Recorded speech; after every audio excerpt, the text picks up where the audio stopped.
de diciembre. Nosotros continuamos con la alegría de diciembre porque no hay muchas más alegrías en el contexto actual en general de Latinoamérica y de Argentina en particular, pero bueno, tenemos algo que seguimos disfrutando. ¿Qué pasa? Igual hace calor, estamos en verano, es todavía una linda época. Así es. Muy buenos días. A nombre de la Biblioteca de Arbitraje del Estudio Mario Castillo Freire, le damos la bienvenida al cuarto día del Congreso Internacional de la Biblioteca de Arbitraje, la práctica arbitral en un mundo cambiante. Agradecemos la participación en esta 10ª mesa de los doctores María Inés Corrá, Edgar Neira Orellana, Ana Lombardia, Edson López, Lidia Moreno y Giuseppe Mazoca. Asimismo, agradecemos el apoyo y la coordinación del doctor Jorge Luis Collantes para llevar a cabo este importante evento. A continuación, le cedemos el uso de la palabra al doctor Giuseppe Mazoca, que nos hará el honor de moderar esta mesa.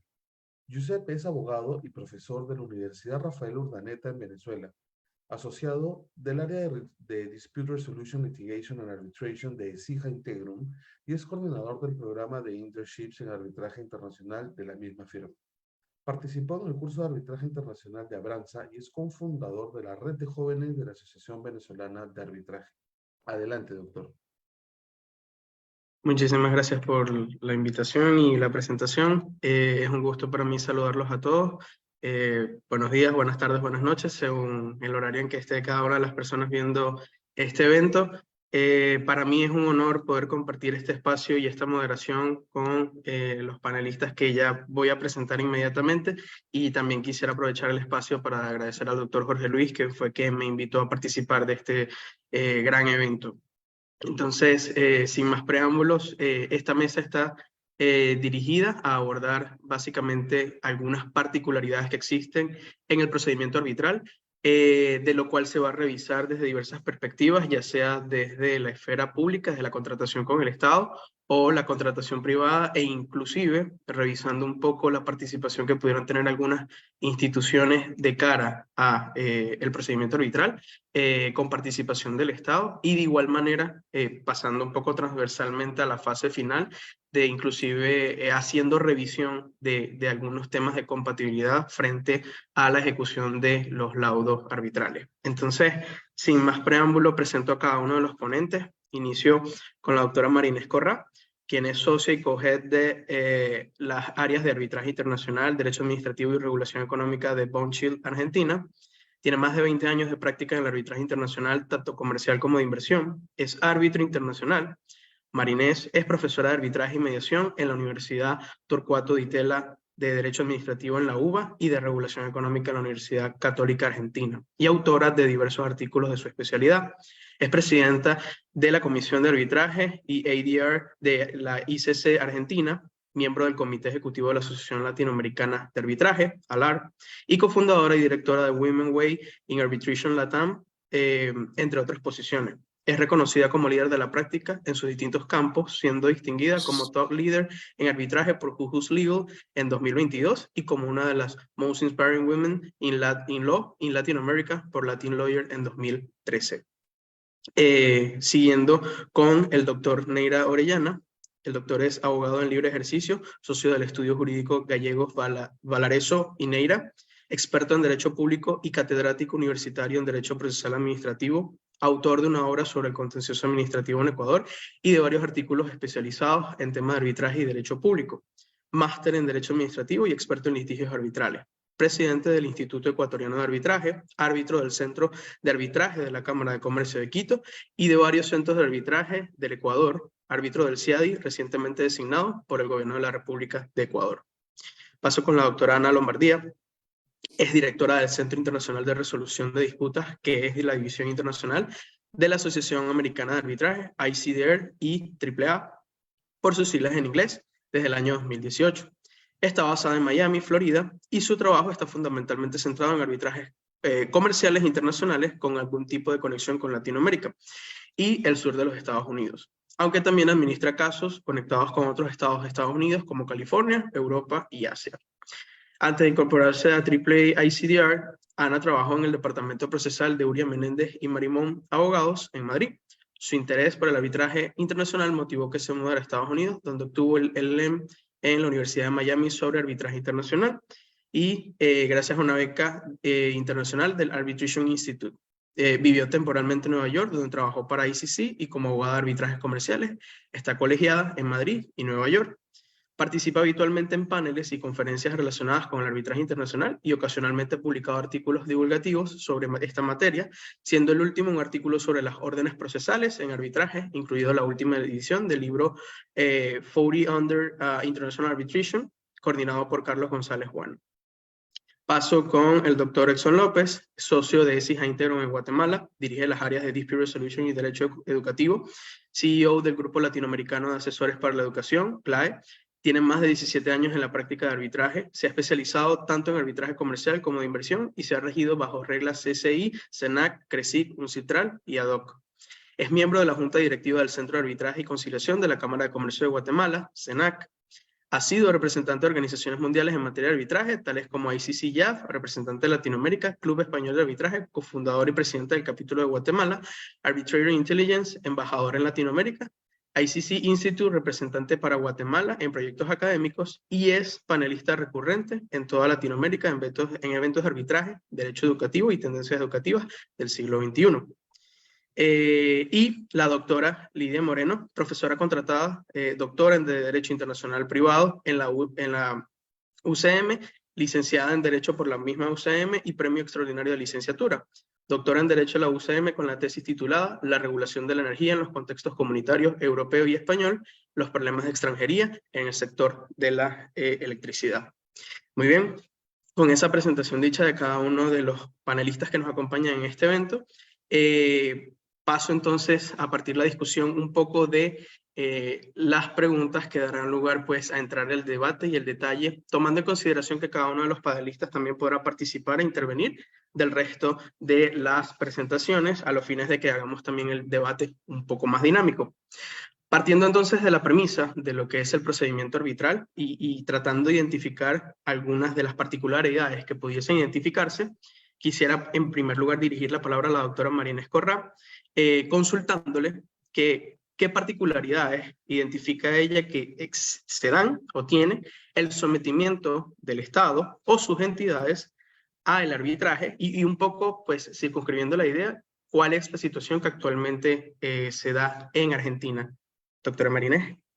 Bueno, muchísimas gracias, Giuseppe, y gracias a la Biblioteca de Arbitraje y a todos los organizadores por invitarme a formar este panel con mis distinguidísimos colegas. Bueno, tenemos poco tiempo, como siempre, hay que seleccionar, por lo tanto voy a poner, o quisiera poner foco y compartir algunas ideas sobre las particularidades que tiene el sometimiento del Estado y sus entidades al arbitraje. Sabemos que el consentimiento a arbitrar prestado por las partes es el pilar fundamental del sistema arbitral. Cuando hablamos del sometimiento de partes privadas, en general no encontramos mayores reparos, ¿sí? Cuando la capacidad de las partes de consentir y de someterse a arbitraje nos lleva a las cuestiones de la arbitrabilidad subjetiva. Cuando hablamos de partes privadas, en general, como regla, están capacitadas para, o se entiende capacitadas para someter disputas, válidamente disputas a arbitraje a aquellas personas que tienen capacidad de contratar. Esto es una regla general, por supuesto, puede haber limitaciones. Y en Argentina, si me voy a Argentina, el derecho a someterse a arbitraje se ha encontrado, no está previsto en forma expresa en las constituciones, pero sí se lo arraiga en la libertad de contratar, que es un derecho de arraigambre constitucional. ¿Qué pasa con el Estado? Cuando hablamos del Estado, ya no hablamos de libertad de contratar. En realidad el Estado se rige por un principio distinto, que es el principio de legalidad. El principio de legalidad es aquel que obliga al Estado a conformarse al ordenamiento jurídico, pero además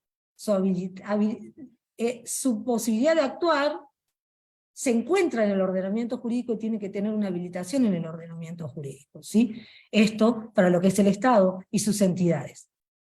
Entonces nos encontramos con una situación que es encontrar la norma que habilita al Estado a someterse a arbitraje. En los países esto puede diferir, hay países, no voy a hablar del Ecuador, pero sé que en el Ecuador la Constitución prevé expresamente la posibilidad del Estado de someterse a arbitraje, hay otras constituciones que también lo prevén y regulan, en Argentina no. Entonces vamos un poquito a cuál es la situación de Argentina.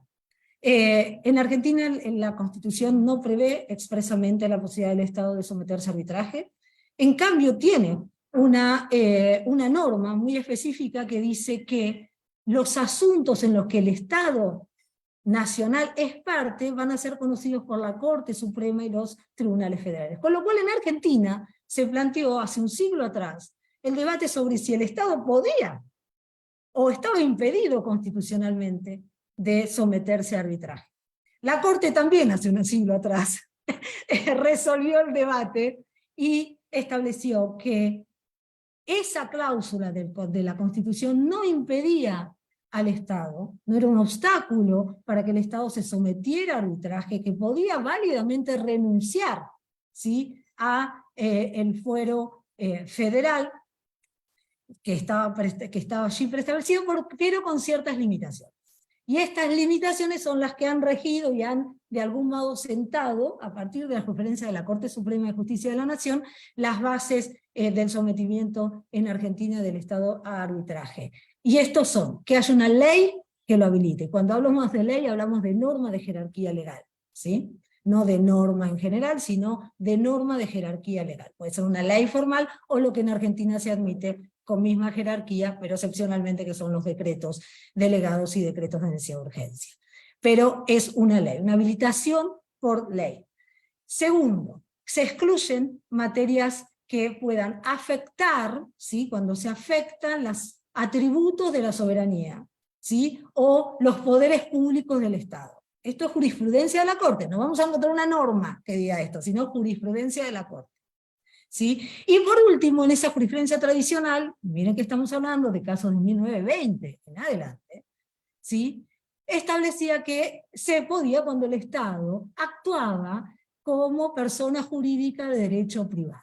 Algunos de la mesa somos administrativistas, cosa que me alegra mucho, encontrarme con administrativistas. Y sabemos que desde aquel entonces hasta parte, la dualidad de la personalidad jurídica del Estado ha sido superada. El Estado tiene una única personalidad jurídica y actúa, o puede actuar bajo el derecho privado, bajo el derecho público, que es lo natural en el Estado, o también, cuando así se lo permite el ordenamiento jurídico, bajo el derecho privado, ¿sí? Pero más importante aún es que con el tiempo el Estado ha ido usando el arbitraje. Ha visto en el arbitraje un mecanismo útil de resolución de disputas. Y entonces en la misma Argentina, con estos antecedentes, encontramos normas que permiten leyes, ¿sí?, o de igual jerarquía, que permiten someter a arbitraje incluso cuestiones que hacen a contratos que son de derecho público, típicos contratos de derecho público, como puede ser la obra pública. O más recientemente, los contratos de participación público-privada, que son alternativos, y así se definen, a los contratos administrativos, pero que están regidos por el derecho público. Y que por ley, en el 2017, se estableció la posibilidad de utilizar el arbitraje para la resolución de sus disputas. Quisiera concluir esta primera o inicial participación con algunos comentarios respecto de estas bases de sometimiento del Estado al arbitraje. En primer lugar, la Corte, por esa cláusula constitucional, ha establecido también que la interpretación del pacto de arbitraje es restrictiva, ¿sí?, porque implica una renuncia a la jurisdicción de los tribunales federales que estaban previstos en la Constitución. En segundo lugar, muy importante, que es lo que más lleva a debate, y algo Edgar sé que va a conversar en general, y es que ¿qué significa esto de este límite asociado a las cuestiones que afectan los atributos de la soberanía o el Estado y sus poderes públicos? Aquí voy a ir por lo que se excluye de eso, lo que razonablemente debiéramos excluir de eso, que son las cuestiones o las disputas relacionadas con indemnizaciones. Estos son cuestiones patrimoniales. Entonces, cuestiones patrimoniales derivadas del incumplimiento o alegado incumplimiento de contratos o de compromisos contractuales debiera razonablemente quedar aparentemente afuera de lo que serían estas limitaciones. igual hay más complejidad en el tema, lo abordaremos si hay más tiempo, lo abordará Edgar.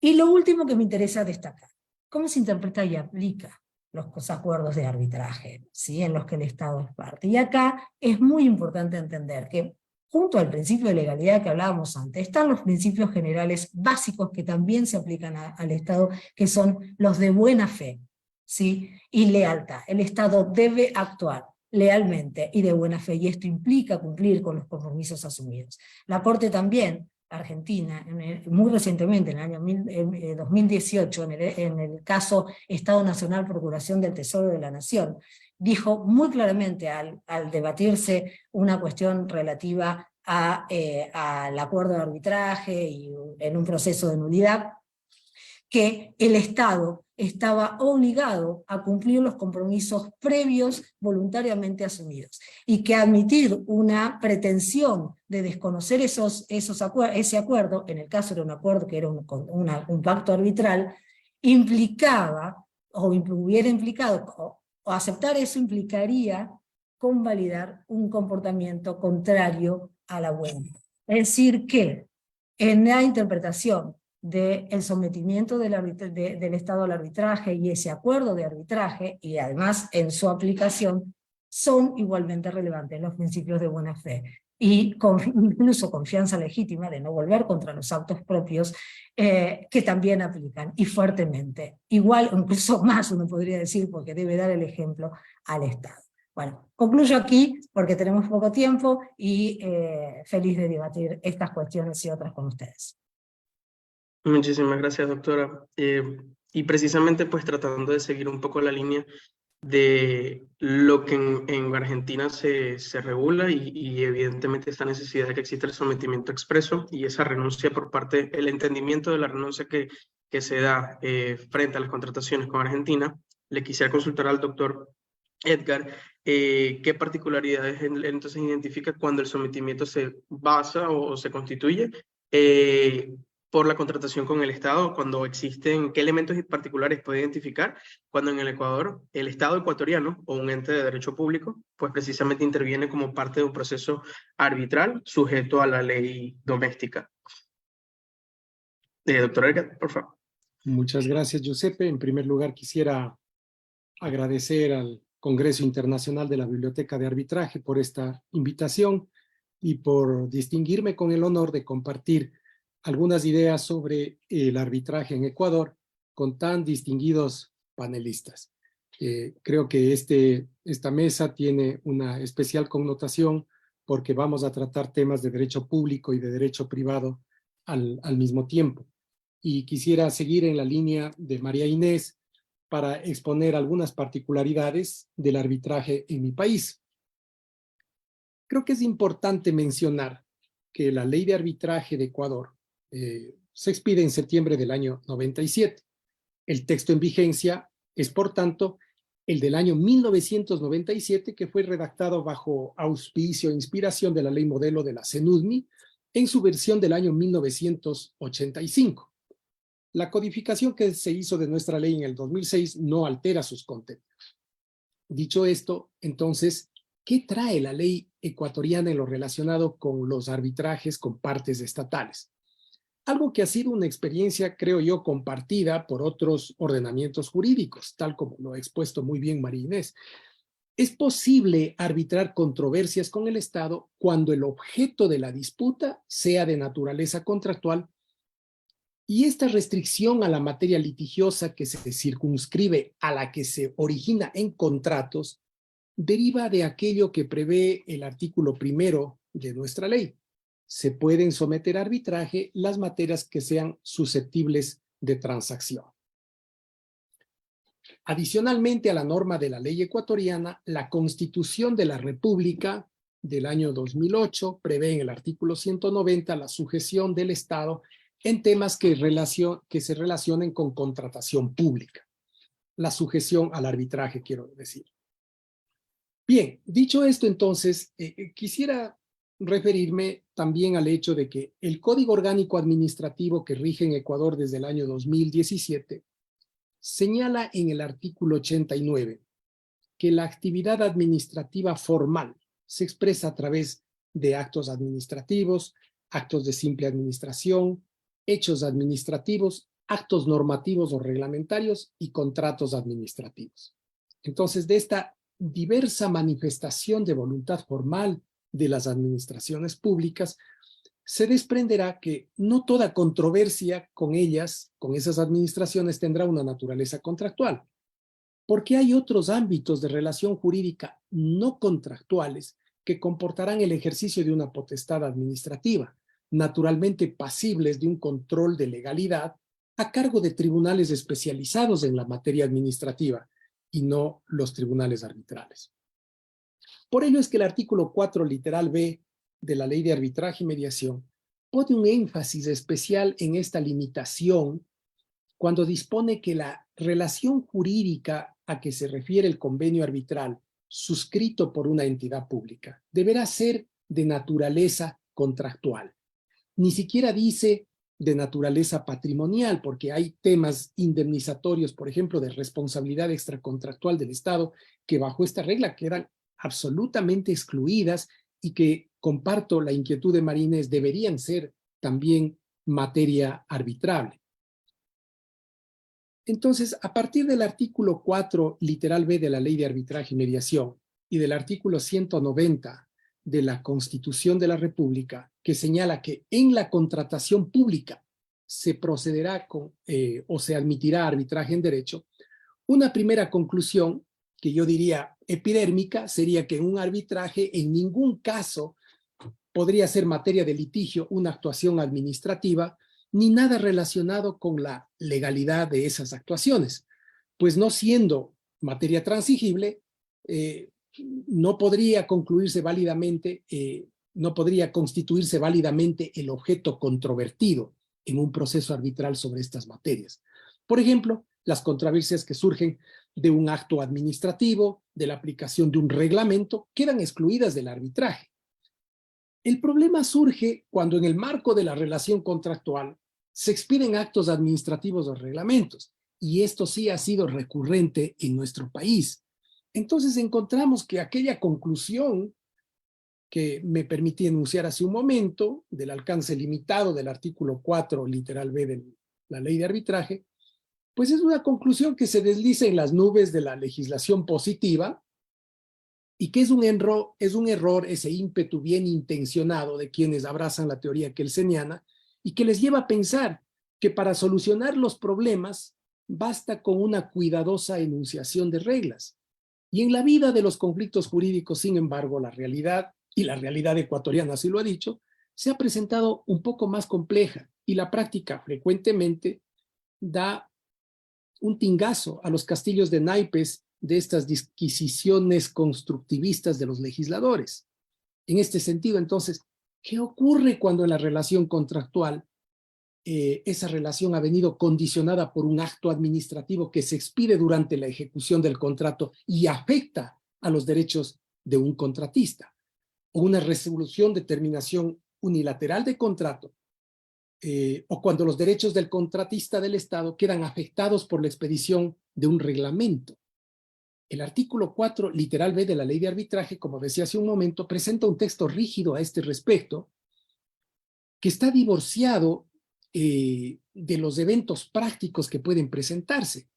La letra de la ley parecería sugerir que solamente la relación jurídica contractual es materia arbitrable, lo que constituiría un entendimiento, a mi modo de entender, diminuto del alcance que tiene la norma y que debemos hacerla compatible con lo que es una competencia de un tribunal arbitral para resolver conflictos, para brindar tutela efectiva y asegurar que las partes procesales del arbitraje no queden en un estado de indefensión. Y esto se ha planteado en la práctica en el Ecuador.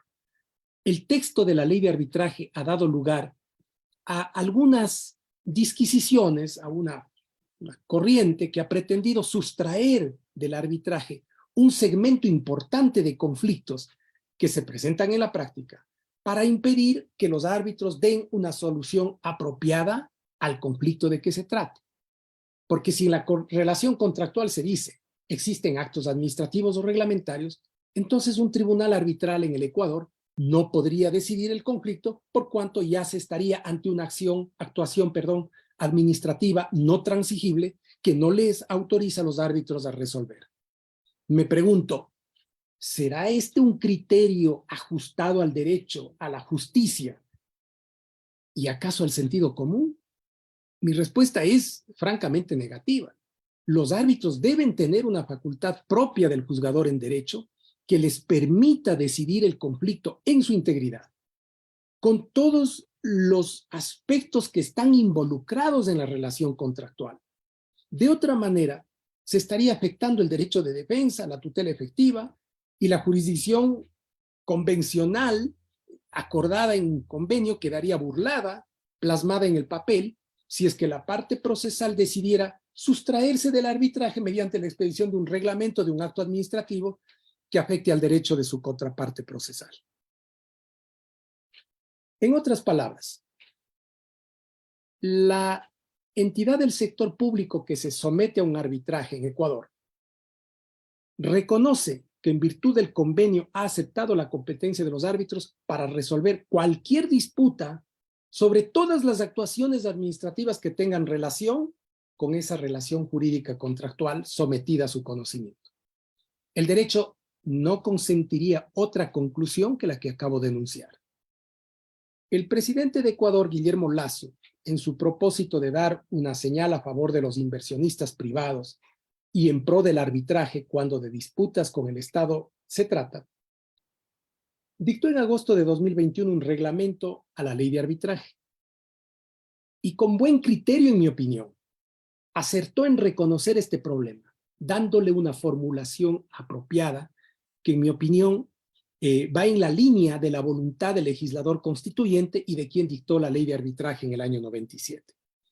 Esta norma dice lo siguiente: si el Estado o una entidad del sector público hubiese pactado arbitraje, los árbitros tendrán competencia exclusiva para resolver cualquier disputa sobre los hechos, actos o demás actuaciones administrativas que tengan relación o surjan con ocasión de la relación jurídica sometida a su conocimiento, incluyendo los actos de terminación, caducidad o sancionadores expedidos en el marco de la relación jurídico-contractual, indistintamente del órgano administrativo que los emita. La disposición reglamentaria es categórica en favor del arbitraje y de la competencia de los tribunales para decidir sobre actuaciones administrativas relacionadas con el conflicto contractual que sostienen las partes. Y esto es lo que se desprende del derecho ecuatoriano. Ahora, y con esto concluyo, Giuseppe, quisiera dejar planteado este tema. Esta atribución de los árbitros les permitirá pronunciarse sobre la legalidad de un acto administrativo, aunque estuviere íntimamente relacionado con los aspectos de la relación contractual. La relación de la norma reglamentaria parecería que va en esa dirección. Sin embargo, la posición de los tribunales arbitrales podría ser pronunciarse sobre esas actuaciones administrativas sin entrar en un análisis de legalidad.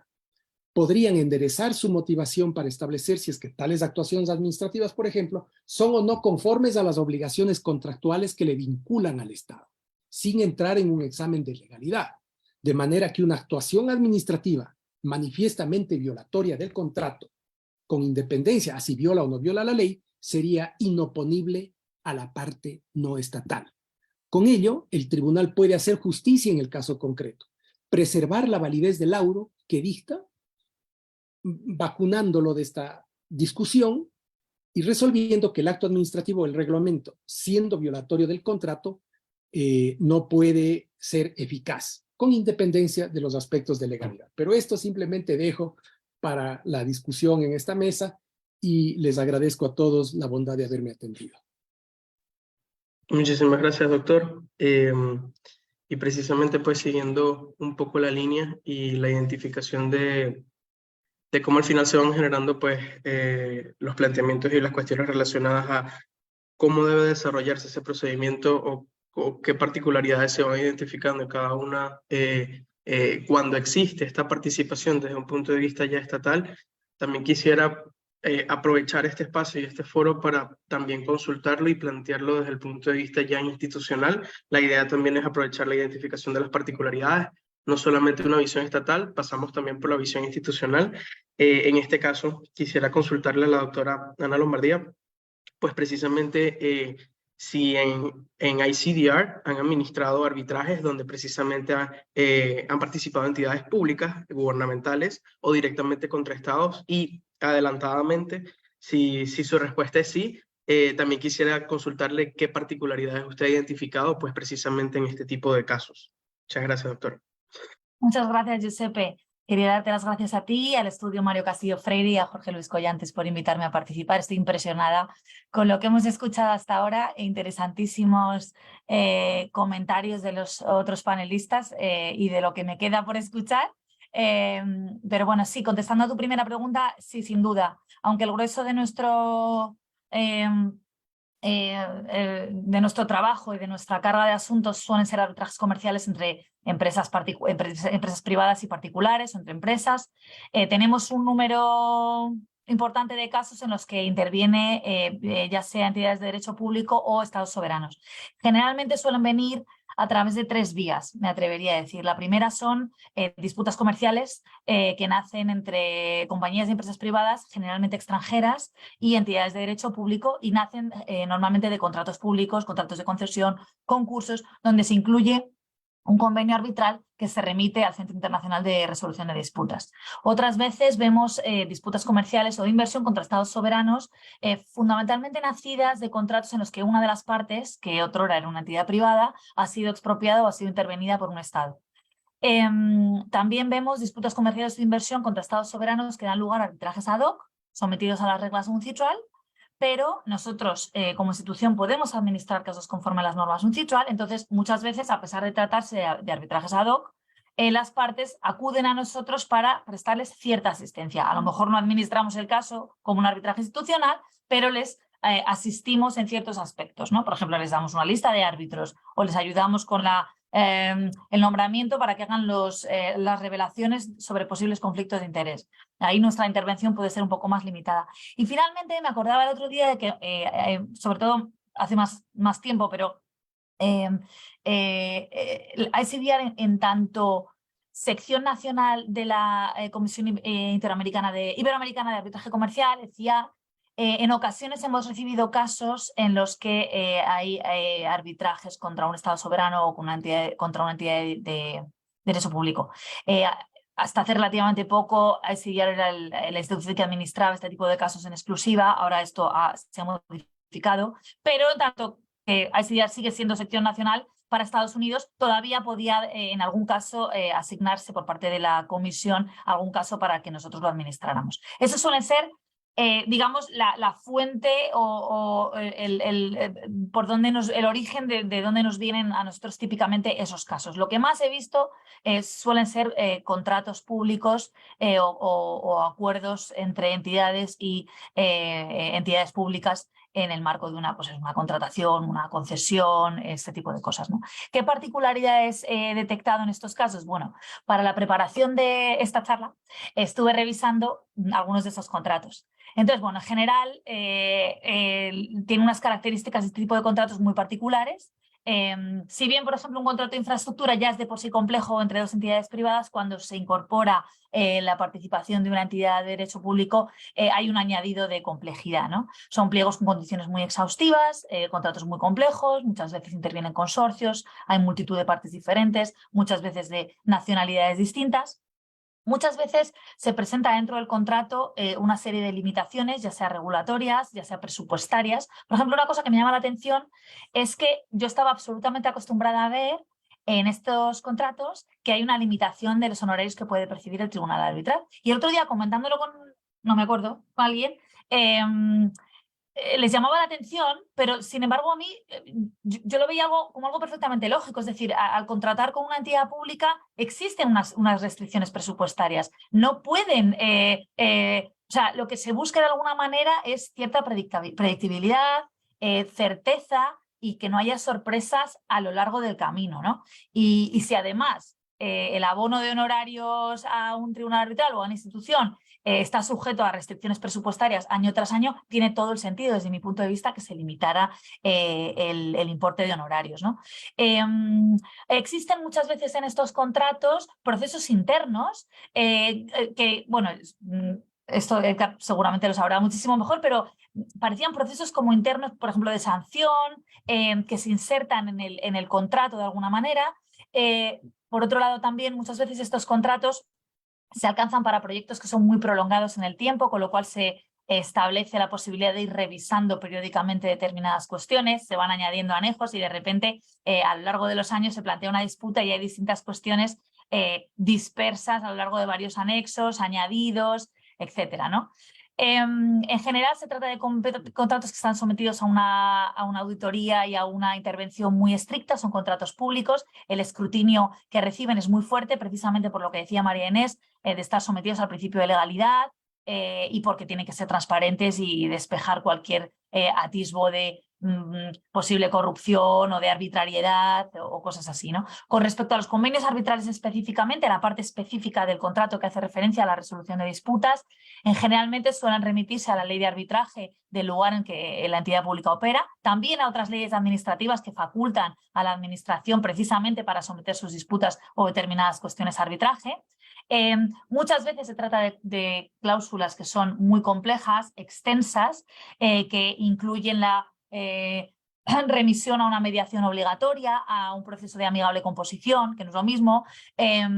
Muchas veces se distinguen en estos casos arbitrajes nacionales de arbitrajes internacionales, dependiendo de la identidad de las partes, y eso va a determinar muchas veces cuál va a ser la institución que administre el arbitraje. Es decir, ICDR no siempre administra casos de contratos con partes estatales. ¿Por qué? Porque muchas veces es una cuestión meramente doméstica, por lo tanto a veces prefieren remitirse a una institución más regional o más local, ¿no?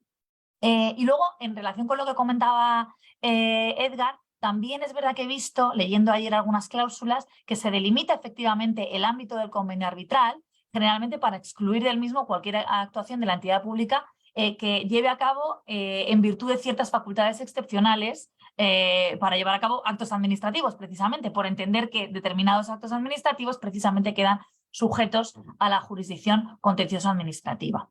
A nivel ya no tanto analítico de la cláusula, sino a nivel operativo, como administradora de casos y directora de una institución arbitral, te diré que son procesos arbitrales que pueden llevar retrasos importantes como consecuencia de procesos administrativos internos. En general son entidades que son menos dinámicas y por lo tanto muchas veces nos cuesta, por ejemplo, recibir el pago de los honorarios o realizar determinadas modificaciones. Termino únicamente para comentar por qué ICDR es una buena alternativa para administrar este tipo de casos, y es que ICDR, como sabes, es la división internacional de la AAA, tenemos unas características propias dentro de la institución, somos un equipo de abogados internacionales con doble formación, Common Law, Civil Law, y bueno, pues entendemos perfectamente culturalmente la idiosincrasia de este tipo de arbitrajes en este tipo de países. Estamos más cerca de países latinoamericanos, del derecho de determinados países latinoamericanos, que por ejemplo una institución que pueda estar en Londres o en Suiza o en Asia.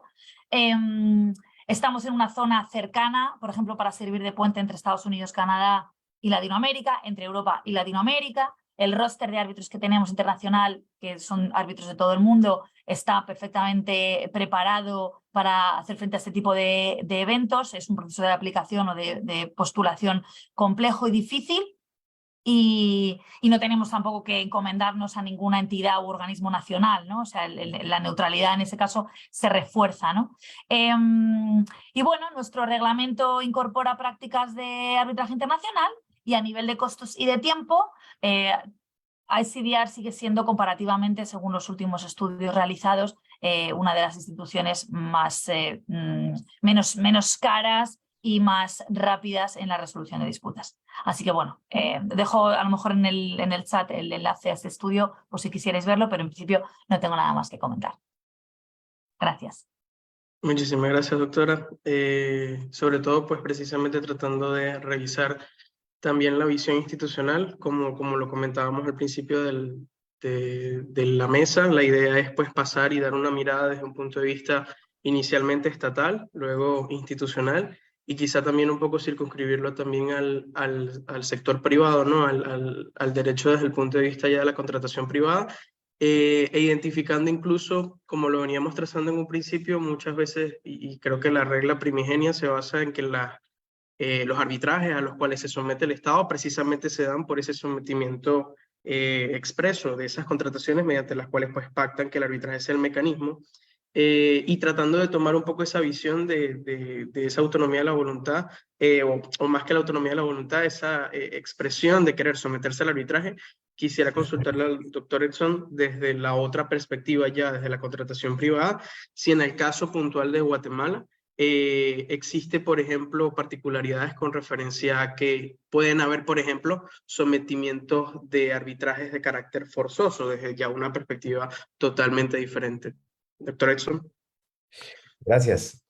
Buenos días y buenas tardes a todos. Muchísimas gracias a los organizadores por la invitación.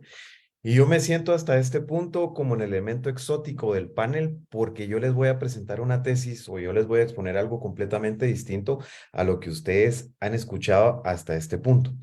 Porque lo que han hecho María Inés, particularmente María Inés y Edgar, es conversar sobre el arbitraje desde la perspectiva de la participación del Estado, que tiene ciertas restricciones, y María Inés lo decía, que arbitrar de alguna manera implica la renuncia a acudir a la jurisdicción ordinaria. Pero ¿qué pasa si, por el contrario, existe alguna disposición que nos obliga a arbitrar, aun cuando no exista una disposición, un acuerdo en el que ambas partes se hayan sometido a esta vía para resolver sus controversias? Pues efectivamente, ese es el caso no solo de Guatemala, sino también de Honduras, que tenemos disposiciones específicas que nos obligan a arbitrar aun cuando no exista una disposición o un acuerdo arbitral pactado entre las partes. Esto, de alguna manera, cuando yo lo hablo o lo converso con colegas, como que rompe con el esquema tradicional del arbitraje que tiene como piedra angular la voluntad de las partes de someter sus diferencias a arbitraje. Les voy a contar un poco de la historia de dónde surge esto y por qué no solo lo tenemos en Guatemala, sino también en Honduras. Porque es un tanto distinto a lo que tienen en Perú respecto a la contratación estatal, que sí existe una disposición que obliga a que los contratos con el Estado tengan una cláusula arbitral para que las diferencias sean resueltas mediante arbitraje, y esto se deriva de cuando se estaba negociando el DR-CAFTA. En su momento, este acuerdo de promoción y de protección de inversiones entre Estados Unidos, Centroamérica y República Dominicana, en el capítulo 11 se acordó específicamente respecto a los contratos de distribución que se iban a modificar leyes sustantivas, pero también se iban a modificar leyes procesales para de alguna manera privilegiar o promover el arbitraje. Pues jurisdicciones como Guatemala y Honduras lo llevamos más allá, al punto que en el caso de Guatemala se modificó el artículo 291 del Código de Comercio, de tal manera que establece que la vía primigenia para resolver los conflictos derivados del contrato de distribución será el arbitraje. Y aquí viene tal vez la parte interesante que nos diferencia de Honduras, salvo pacto en contrario, en cuyo caso se dirimirán a través de la jurisdicción ordinaria. ¿Qué pasó? Esto generó múltiples discusiones a nivel de Corte de Constitucionalidad. Y sorpresivamente, una corte que en ese momento era adversa al arbitraje, resolvió diciendo que esta era una disposición facultativa que, con base en cómo está estructurado el ordenamiento jurídico guatemalteco, nadie puede ser ignorante de la ley, y que todo el mundo que tuviera un contrato de distribución tenía la facultad de acudir a la jurisdicción ordinaria, y que si ese era su deseo y si esa era su voluntad, entonces debía acordar una cláusula específica que así lo estableciera. Y pues digamos que eso ha sido una eterna discusión que al día de hoy se ha sostenido, y esto ha generado que muchos arbitrajes en materia de distribución hoy surjan pero tiene sus particularidades y tiene sus efectos positivos y sus efectos negativos. Pero antes de avanzar con esto, lo comparo con el caso de Honduras, porque Honduras lo llevó, desde mi perspectiva, todavía un escalón un poco más arriba, porque no solo lo circunscribió específicamente a temas a disputas en materia de distribución, sino lo extendió a otros ámbitos como propiedad intelectual, prácticas anticompetitivas o desleales y disputas de propiedad raíz. Y lo que dice esta disposición de la Ley de Promoción y Protección de Inversiones en el artículo 29 es que el arbitraje podrá llevarse a cabo, no obstante, no exista una cláusula arbitral, ¿ya? Digamos, excluyó la existencia de una cláusula arbitral para que el arbitraje pueda continuar. Ahora, ¿qué efectos son los que esto genera en la práctica? Desde mi perspectiva, y por el poco tiempo, voy a mencionar los positivos y los negativos que me da tiempo. Los positivos, pues claramente, esto en nuestros países ha generado un fomento de la práctica arbitral inusitado, que antes no se daba, definitivamente. Digamos, eso es algo muy, pero muy bueno. Y de alguna manera también, como yo les decía, la discusión sobre si esto es constitucional o no ya ha sido superado, porque esto ya ha sido que en múltiples oportunidades impugnado y la Corte de Constitucionalidad ha sido muy tajante en ese sentido. ¿Cuáles son los aspectos no tan positivos que esto trae? Y eso es como el downside que tiene haber ido un paso más allá de la restricción que mencionaban Edgar y Marinés en los arbitrajes en los que participa el Estado. Pues, a ver, la gran pregunta entonces, si no está desarrollada esta disposición de tal manera que determine qué tipo de arbitraje es, naturalmente nos encontramos frente a un arbitraje ad hoc y la siguiente pregunta es, ¿bajo qué reglas vamos a disputar? ¿O se va a tramitar este arbitraje? Si las partes no se ponen de acuerdo, es un arbitraje ad hoc puro y duro, digamos, en su más estricta esencia, con base en la ley de arbitraje. Lo que a su vez puede generar múltiples interrupciones y cuando tenemos una parte que no es sofisticada en términos de arbitraje o bien pretende como estrategia que el arbitraje no continúe, hay una gran gama de posibilidades para poder interrumpir el arbitraje a través de múltiples auxilios judiciales que están previstos en la ley de arbitraje. Lo mismo ocurre en el caso de Honduras. Lo segundo, y es un efecto natural que ocurre sobre esto, son las discusiones sobre la competencia del tribunal arbitral. ¿Por qué?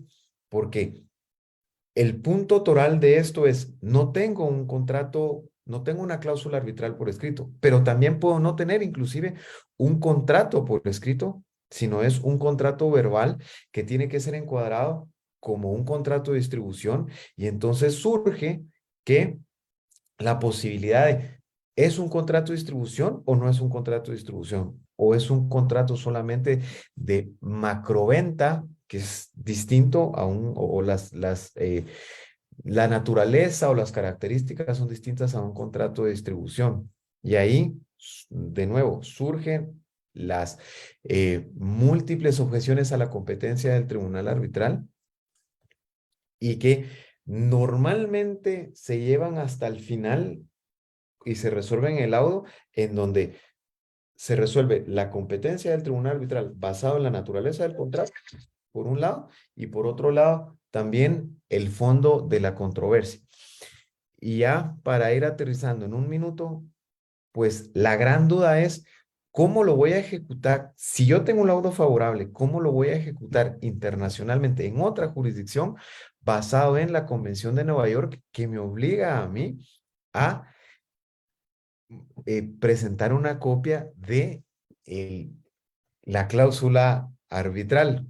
Entonces, digamos, eso es parte de lo que nos hemos nosotros preguntado cuando hemos tenido situaciones así, y es la certificación del artículo de la ley que suple entonces el acuerdo arbitral. Y la gran interrogante que hasta este punto no hemos tenido respuesta es cómo lo van a interpretar, cortes o jurisdicciones más sofisticadas y súper proteccionistas, o de repente no tan sofisticadas, que de repente será muy, muy exótico esto y no habrán tenido todo el bagaje o la historia que nosotros en las jurisdicciones que surgen estas disposiciones ya lo hemos tenido. Como conclusión, me parece interesante terminar con lo que le decía al principio. El arbitraje es tan amplio, es tan, ¿qué? Tan interesante, pero tan lindo, y empezamos en este panel desde la perspectiva restrictiva, ¿sí?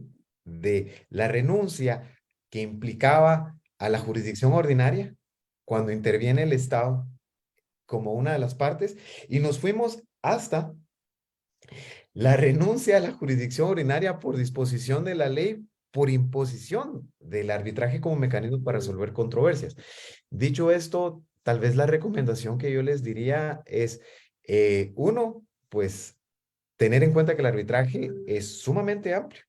Y punto número dos es que efectivamente, como de esto se trata el panel, cada jurisdicción tiene sus particularidades y cuando interactúa una jurisdicción con otra, sobre todo para la ejecución del laudo, ahí es cuando necesitamos tener mucho más certeza de cuáles son esas particularidades para saber qué jurisdicciones vamos a elegir. Me pasé un poquito del tiempo, pero me emocioné con esta exposición, así que muchísimas gracias y dejo abierto el panel para discusión o preguntas. En mi caso. Muchísimas gracias, doctor Edson.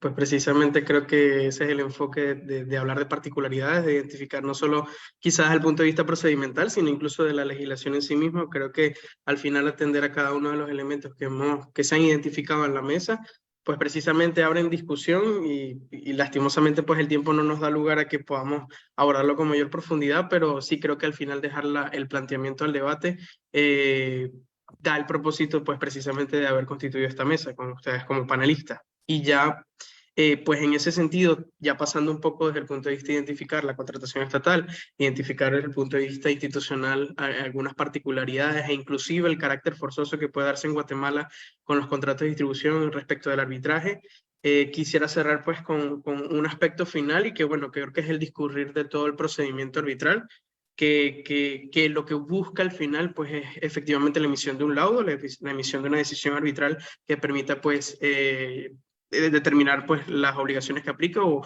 el tipo de derecho que de alguna manera tenga que enunciarse, determinarse, entre otras tantas variables con precisamente ese laudo. Y acá la consulta que le quería hacer a la doctora Lidia es si precisamente pues ya hablando con este laudo arbitral, si precisamente un laudo puede impedir la ejecución de una sentencia cuando ya estas son totalmente inconciliables y qué particularidades puede identificar usted. Gracias. Pues muchísimas gracias. Supongo que se me oye, se me escucha. Bueno, antes de comenzar, buenos días, buenas tardes, buenas noches desde cualquier parte del mundo donde nos estén escuchando.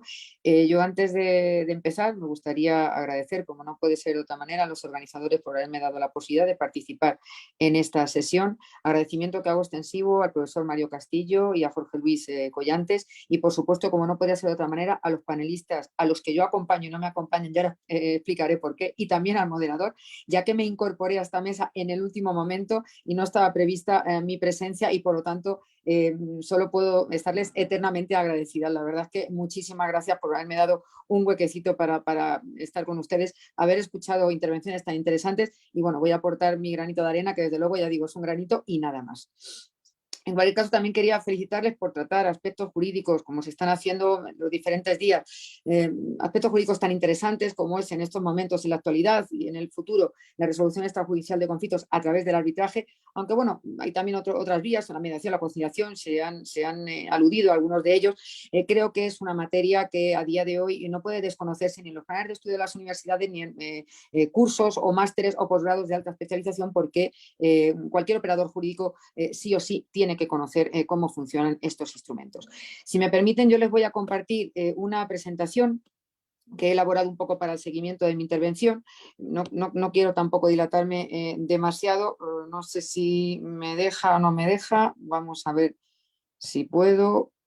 Iniciar retransmisión. ¿Se ve la pantalla? Todavía Todavía no no se ve. sé. ¿Ahora? Ujú. ¿Ahora sí? Ahora verían la... No, todavía no ha cargado la presentación. Pero estaría como cargándose. Sí, bueno, si no lo hago sin ella, me da igual, ¿eh? No tengo ningún problema, pero no sé si No, por pongo los momentos no aparece todo como que estuviera cargando, por lo menos a mí. No. lo dejo. Iniciar retransmisión, dice. Le digo que sí, pero o sea, me hace como 3, 2, 1. A ver, yo creo que Ahora sí. ahora sí. sí, vale. Ujú. Sí, lo había dado anteriormente, pero bueno, parece ser que no me estaba haciendo caso. Ahora ya sí lo verían. Sí, se ve, doctor. Perfecto. Perfectamente. Bueno, pues el título ya digo que yo le he dado un poco a la idea, ¿no? Por ser el cierre, ¿no? De todo lo que se ha tratado hasta el momento, si podía existir ese arbitraje, el desarrollo del mismo. Y yo lo que iba a tratar es un poco, una vez que ya tenemos laudo, cómo interactúa con una sentencia, ¿no? Laudo y sentencia.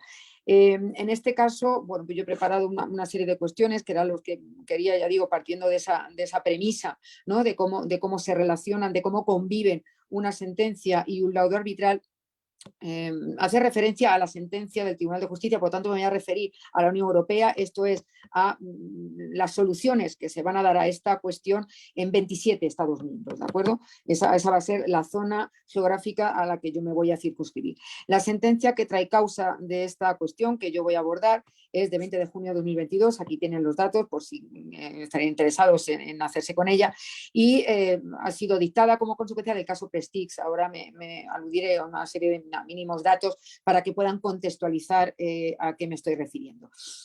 Bueno, veremos un poco qué dos controversias se plantearon que dieron lugar, por un lado, una a una sentencia y la otra a un laudo, que luego fueron inconciliables entre sí, quién planteó una y quién planteó la otra, y qué soluciones se dieron en un caso y en otro que hacían que fueran incompatibles. ¿Qué dijo el Tribunal de Justicia a este respecto? Y algunas ideas que a mí me ha suscitado la solución del Tribunal de Justicia en esta cuestión. Desde ya podría como concluir, pues acaso no me da tiempo y me tienen que cortar, háganlo libremente porque ya digo que me he colado cuando no debería en esta mesa. Pero yo diría que la Unión Europea la verdad es que se está caracterizando por ser una jurisdicción poco amigable en materia de arbitraje comercial internacional y yo añadiría, y en materia de inversión. Desde luego, desde el caso Almea, ya en la mesa de ayer ya se puso de manifiesto, la Unión Europea parece que está en una posición de cerrazón a que el arbitraje pues, pueda desplegar sus efectos pues en el ámbito de la Unión Europea intracomunitariamente hablando. Y así se pone de manifiesto en esta sentencia correspondiente. Para que se sitúen un poco por los hechos del caso, dense cuenta que la sentencia es de 2022 y el acontecimiento se produjo en el 2002. Sinceramente, con esta distancia de tiempo entre cuándo ocurre y cuándo se resuelve, yo la verdad es que no sé si la justicia extemporánea es buena justicia. Ahí lo dejo, sería otra de las conclusiones también para tratar en esta sesión. Pero bueno, los hechos acontecen en este momento. Estamos hablando de un barco, de un buque que transportaba petróleo. Y para que ustedes se den cuenta un poco de la internacionalidad que rodeaba a esta cuestión, les diré que el buque tenía registro griego, bandera de Bahamas, pertenecía a un propietario que era una empresa liberiana, con sede en Liberia, y que estaba explotado por una naviera griega. Además, el cargamento, el petróleo, pertenecía a una compañía rusa que estaba o tenía su sede, su establecimiento en Suiza. Sinceramente, desde luego, la transnacionalidad era más que evidente en este caso. Esto lo digo porque, como voy a hablar del reconocimiento y la ejecución de una sentencia judicial en relación con un laudo, bueno, pues se ven implicadas, lógicamente, las normas de derecho internacional privado a este respecto. Y para el reconocimiento y la ejecución, les diré que en ese momento, teniendo en cuenta el periodo tan temporal que abarca el supuesto, fueron, en primer lugar, el reglamento Bruselas 1, el 44/2001, y a día de hoy habría que tener en cuenta el reglamento Bruselas 1 bis, que es el reglamento refundición, es prácticamente una copia de ese anterior, el 1215/2012. Esta sería la norma a tener en cuenta para este reconocimiento y la ejecución. Bien, como digo, este buque Prestige internacionalmente transnacional, si me permiten la redundancia, bueno, pues una tempestad se partió en dos, derramó importantes cantidades de fuel óleo, en concreto 70.000 toneladas al mar. y produjo daños tanto en las costas del noroeste de España, en Galicia fundamentalmente, y en el litoral de Francia. Surge así una disputa entre la aseguradora londinense de los propietarios del buque y el Reino de España, que era la principal afectada en este caso. ¿Qué controversias se iniciaron? Por parte de España se planteó ante los tribunales españoles una acción civil que condenó en este caso a la aseguradora por el límite máximo que figuraba en el contrato de seguros, que era unos 1.000 millones de dólares estadounidenses, unos 900 millones de euros. Era el tope máximo y que fue la condena que dictaron los tribunales españoles a través de una sentencia. Por su parte, la aseguradora inició un procedimiento arbitral en Londres que dio lugar a que la solución en ese laudo le exonerara de la indemnización correspondiente. ¿Y por qué se inició un procedimiento arbitral? Porque había un contrato entre la aseguradora y el propietario del buque, el tomador del seguro, que contenía una cláusula de sometimiento a arbitraje ante cualquier reclamación que a la aseguradora se le pudiera plantear, como era el caso que estamos viendo en este momento. Y además, en ese contrato de seguro se incluyó otra cláusula que era la paid to be paid, por la cual solamente la aseguradora incurriría en responsabilidad si antes el propietario, el tomador, había pagado a la aseguradora los daños correspondientes, lo que en ningún caso se había hecho. Conclusión, la aseguradora no tenía responsabilidad de ningún tipo. Por cierto, el procedimiento arbitral se inició con posterioridad, y aquí va a estar también una de las claves de cómo el Tribunal de Justicia de la Unión Europea acaba resolviendo este caso. Repito, el procedimiento arbitral se inició con posterioridad al procedimiento judicial que se llevó a cabo en España. Disculpe, doctora, solamente para consultarle si podríamos aterrizar la idea, ya que más bien estamos pasados el tiempo, solo que no quería pues que no cerrara su idea como tal en la presentación. ¿Que termine? O sea, si podría como aterrizar la conclusión del punto, disculpe. Perfectísimo. Ahora, por eso digo que interrúmpame porque solo faltaría, y termino ahora mismo con dos ideas fundamentales. ¿Qué dijo el Tribunal de Justicia? Que cuando tenemos un laudo arbitral por el cual la aseguradora ha solicitado que se transforme en una sentencia, y por lo tanto ahora ya tendríamos dos resoluciones judiciales, la del Tribunal Español y ese laudo que se ha solicitado se emita a través de una sentencia, la posibilidad de que esa sentencia pueda entrar en incompatibilidad con ese laudo ahora también vestido de resolución judicial. ¿Qué dijo el Tribunal de Justicia? El arbitraje está excluido del reglamento Bruselas de su ámbito de aplicación. Pero ojo, dice, es que ese laudo nunca se tendría que haber emitido. ¿Por qué? Porque el procedimiento arbitral se inició en base a una cláusula de sometimiento al arbitraje que vinculaba al tomador y a la aseguradora, pero en ningún caso a España. Por lo tanto, a ella el arbitraje no se le puede aplicar.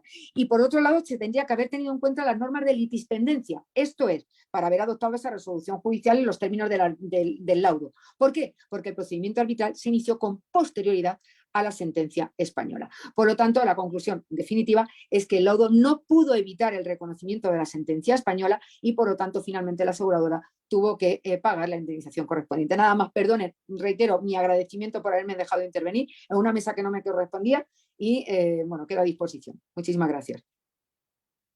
Muchísimas gracias a usted, doctora. Por mi parte, pues no queda más que agradecerles a todos, a cada uno de los panelistas, pues precisamente por su presentación. Me disculpo si por mi parte pues se permitió un poco más que se tomara un poco más del tiempo en la moderación misma. Lo ideal y bueno, lo que se buscaba era precisamente que todos los ponentes tuvieran la oportunidad de participar y poder pues expresar en buena medida las ideas, que sabemos que de alguna manera incluso permanece la sensación de que pudo haber dado para muchísimo más debate y sé que pudo haber dado una discusión muchísimo más amplia. Entonces no me queda más por mi parte agradecerles a cada uno de los ponentes por su tiempo, por la dedicación y el compromiso con esta presentación, con esta discusión, y ya sin quitarle más tiempo pues al estudio como tal y al resto de las mesas que están, yo por mi parte acá terminó la moderación, agradecido nuevamente y dándole el pase como tal al estudio pues ya que para que pueda hacer la culminación de la mesa como tal. Muchísimas gracias a todos. Gracias, Giuseppe. Muchísimas gracias. Muchísimas gracias, doctores, por su participación. Los esperamos por la tarde para continuar con el cuarto día del Congreso. Muchísimas gracias. Que tengan buenos días o buenas tardes. Gracias. Muchas gracias. Gracias. Hasta luego.